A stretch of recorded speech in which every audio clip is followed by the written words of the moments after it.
We're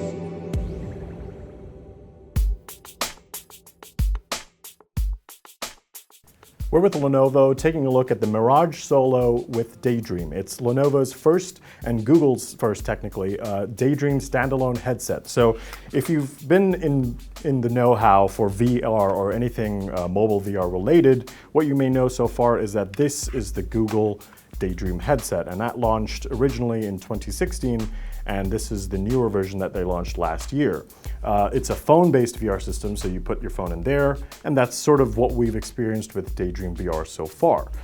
This, for the first time, is what Google partnered with Lenovo, and Lenovo has made the Mirage Solo, which is the standalone VR headset. So that means you don't have to put your phone in it, you don't have to do anything with your phone really, you just put it on your head, and Andy Boxall from Digital Trends is also helping us, so he's going to be putting it on. At the back here, you have this rotating little dial like the PlayStation VR, and you tighten it like that, and overall, it's pretty big. It sits on your head pretty easily. Might be tricky with glasses, but it did work pretty well. And over here on the left side, we can see there's volume buttons over here, power button at the top. I believe it's 2560 by 1440 resolution. And over on here on the right side, we have the Daydream logo as well as the USB Type-C to charge it. The standalone headset goes on for 7 hours, of what we've been told. We haven't been able to test that yet, but we will. And at the bottom, you actually have this little button that you can press to sort of, sorry Andy, I'm gonna be pushing this basically closer and further from your head. So you can have a little more, a better focus.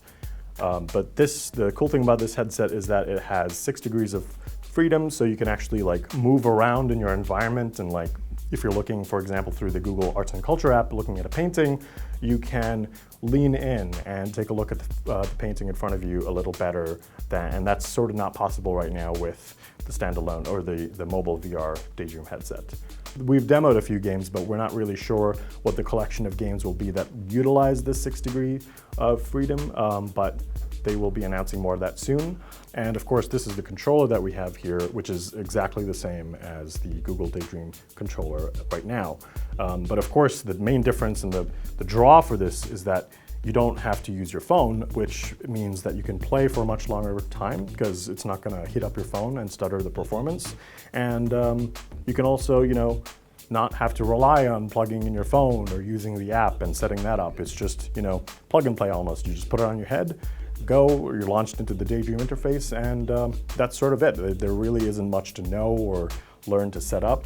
For pricing, all we know so far is that it's gonna be under $400, and it's expected to launch in the second quarter of 2018. But other than that, that's the first standalone Daydream headset that we've got a chance to try. We also tried to cast it with Chromecast to sort of show you guys what it looks like, but we haven't been able to get that properly working fully, but that will be something that you'll also be able to do when you get the headset. You can cast it to any Chromecast devices so people around you can also watch what you're seeing.